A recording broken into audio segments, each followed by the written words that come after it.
ನಮಸ್ಕಾರ ಸ್ನೇಹಿತರೆ, ಇವತ್ತಿನ ಕಲಾವಿದರು ಮೈಸೂರು ಶ್ರೀನಿವಾಸ್ 17 ಏಪ್ರಿಲ್ 1943 ಜನಿಸಿದರು. ತೂಗುದೀಪ್ ಶ್ರೀನಿವಾಸ್ ಎಂದು ಕರೆಯಲ್ಪಡುವ ಕನ್ನಡ ಚಲನಚಿತ್ರಗಳಲ್ಲಿ ಕಾಣಿಸಿಕೊಂಡ ಭಾರತೀಯ ನಟರಾಗಿದ್ದು ನಕಾರಾತ್ಮಕ ಛಾಯೆಯ ಪಾತ್ರಗಳ ಚಿತ್ರೀಕರಣಕ್ಕಾಗಿ ಸ್ಮರಣೀಯರಾಗಿದ್ದಾರೆ. ಅವರು ನಟ ದರ್ಶನ್ ಮತ್ತು ಚಲನಚಿತ್ರ ನಿರ್ದೇಶಕ ದಿನಕರ್ ಅವರ ತಂದೆ. ಶ್ರೀನಿವಾಸ್ ಅವರು ಏಪ್ರಿಲ್ 17, 1943 ಮುನಿಸ್ವಾಮಿ ಮತ್ತು ಪಾರ್ವತಮ್ಮ ಅವರ 4ನೇ ಮಗನಾಗಿ ಜನಿಸಿದರು.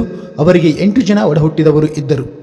ಅವರು ಚಿಕ್ಕ ವಯಸ್ಸಿನಲ್ಲಿಯೇ ತಮ್ಮ ಹೆತ್ತವರನ್ನು ಕಳೆದುಕೊಂಡರು. ಬಾಲ್ಯದಿಂದಲೂ ಶ್ರೀನಿವಾಸ್ ರಂಗಭೂಮಿ ಮತ್ತು ಸಿನಿಮಾದಲ್ಲಿ ಆಸಕ್ತಿ ಹೊಂದಿದ್ದರು ಮತ್ತು ಅವರ ಶಾಲಾ ಮತ್ತು ಕಾಲೇಜು ನಾಟಕಗಳಲ್ಲಿ ನಿಯಮಿತವಾಗಿ ಭಾಗವಹಿಸುತ್ತಿದ್ದರು.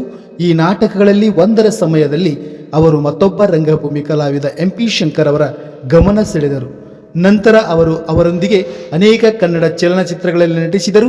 ನಂತರ ಶ್ರೀನಿವಾಸ್ ಅವರು ಶಂಕರ್ ಅವರ ಶಿಬಿರದ ನಿಯಮಿತ ಸದಸ್ಯರಾದರು ಮತ್ತು ಮೈಸೂರಿನ ಸೆಂಟ್ ಫಿಲೋಮಿಯಾ ಕಾಲೇಜಿನಿಂದ ವಿಜ್ಞಾನ ಪದವಿ ಪಡೆಯುವ ಸಮಯದಲ್ಲಿ ತಮ್ಮ ಶಿಕ್ಷಣವನ್ನು ನಿಲ್ಲಿಸಬೇಕಾಯಿತು. ಶ್ರೀನಿವಾಸ್ 1966ರಲ್ಲಿ KSL ಸ್ವಾಮಿ ಅವರ ಕನ್ನಡ ಚಿತ್ರ ತೂಗುದೀಪ್ ಮೂಲಕ ಚಿತ್ರರಂಗಕ್ಕೆ ಪಾದಾರ್ಪಣೆ ಮಾಡಿದರು. ಅಂದಿನಿಂದ ಅವರನ್ನು ತೂಗುದೀಪ್ ಶ್ರೀನಿವಾಸ್ ಎಂದು ಕರೆಯಲಾಗುತ್ತಿತ್ತು. ಅವರು ಮೇಯರ್ ಮುತ್ತಣ್ಣ, ಬಂಗಾರದ ಪಂಜರ, ಗಂಧದ ಗುಡಿ, ಕಳ್ಳ ಕುಳ್ಳ, ವಸಂತಲಕ್ಷ್ಮಿ ಮತ್ತು ಸಾಹಸ ಸಿಂಹ ಮುಂತಾದ ಅನೇಕ ಯಶಸ್ವಿ ಚಲನಚಿತ್ರಗಳಲ್ಲಿ ಕಾಣಿಸಿಕೊಂಡರು. ರಾಜ್ಕುಮಾರ್ ನಾಯಕ ನಟನಾಗಿ ಅನೇಕ ಖಳನಾಯಕನಾಗಿ ಕಾಣಿಸಿಕೊಂಡರು ಮತ್ತು ಅವರ ಅಪರಾಧದ ಪಾಲುದಾರರು ವಜ್ರಮುನಿ, ದೊಡ್ಡಣ್ಣ ಮತ್ತು ಧೀರೇಂದ್ರ ಗೋಪಾಲ್ರಂತಹ ಇತರ ಜನಪ್ರಿಯ ನಟರು.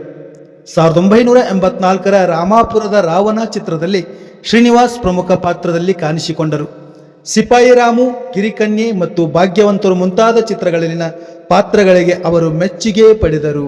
ಶ್ರೀನಿವಾಸ್ ಅವರು 1973ರ ನವೆಂಬರ್ 15ರಂದು ಕೊಡಗಿನ ಪೊನ್ನಂಪೇಟೆಯಲ್ಲಿ ಮೀನಾಳನ್ನು ವಿವಾಹವಾದರು. ದಂಪತಿಗೆ ದರ್ಶನ್, ದಿನಕರ್ ಮತ್ತು ದಿವ್ಯಾ ಎಂಬ 3 ಮಕ್ಕಳಿದ್ದಾರೆ. ದರ್ಶನ್ ಕನ್ನಡ ಚಿತ್ರರಂಗದಲ್ಲಿ ಜನಪ್ರಿಯ ನಟ ಮತ್ತು ದಿನಕರ್ ಒಬ್ಬ ಚಲನಚಿತ್ರ ನಿರ್ದೇಶಕ. ಮಧುಮೇಹ ಮತ್ತು ಮೂತ್ರಪಿಂಡದ ಕಾಯಿಲೆಯಿಂದ ಬಳಲುತ್ತಿದ್ದ ಶ್ರೀನಿವಾಸ್ ಅವರಿಗೆ ಅವರ ಪತ್ನಿ ಮೀನಾ ಮೂತ್ರಪಿಂಡ ನೀಡಿದ್ದರು.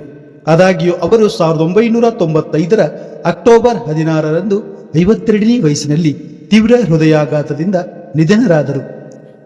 ಪ್ರಿಯ ಸ್ನೇಹಿತರೆ, ಇಂತಹ ಕಲಾವಿದರು ನಮ್ಮ ಚಿತ್ರರಂಗದಲ್ಲಿ ಮತ್ತೆ ಬಂದು ನಮ್ಮ ಚಿತ್ರರಂಗವನ್ನು ಶ್ರೀಮಂತಗೊಳಿಸಲಿ.